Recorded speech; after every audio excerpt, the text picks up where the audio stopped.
Welcome to AD Dictation. Please subscribe the channel and hit the bell icon to get latest updates at first. If you have any query, then please let me know in the comment section below. Ready, start. Keeping in view the aforesaid principle, the language employed in the notification has to be appreciated. Benefit of Department of Tax is granted under certain terms and conditions. One of the terms and conditions pertains to repayment of deferment of tax amount by the industrial unit. The first part of subpara within bracket 1 of para 5 stipulates that the repayment of deferred tax amount shall have to be done after the completion of eligibility period of deferment or the prescribed percentage limit of fixed capital investment, whichever reaches earlier. In the case at hand, the period of exemption has been converted to period of deferment of tax. There is no dispute that the assessee has availed the exemption for a period of 6 years and he is entitled to deferment of tax for the rest of the period which commenced in 2006. It is the next part of the said subpara which requires to be understood.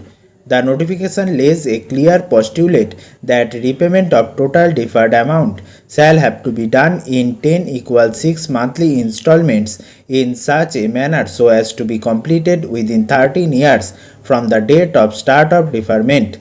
The words from the date of start of deferment have to have nexus with the policy stated in the beginning. The policy would apply if the unit has commenced between 1/9/1995 and 31/8/2000, that it has a registration certification from the prescribed authority, and that, most importantly, it has been given an eligibility certificate for the said purpose. The policy would come into play only if these conditions are satisfied, and then the assessee will be allowed to have the benefit of deferment of sales tax on the sale of manufactured finished goods for a prescribed period. Therefore, the authority has been given the power to lay down the prescribed period for grant of deferment. In the beginning, the first respondent was granted exemption. The concept of exemption is distinct from the concept of deferment of tax. After the JBAT Act came into force, under the statutory provisions, there was no exemption and beneficiaries were entitled to convert to the scheme of deferment. The period remains intact, that is 8 years.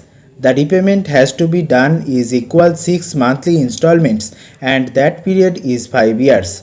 The repayment commences after completion of eligibility period of deferment or the prescribed percentage limit of fixed capital investment, whichever is earlier.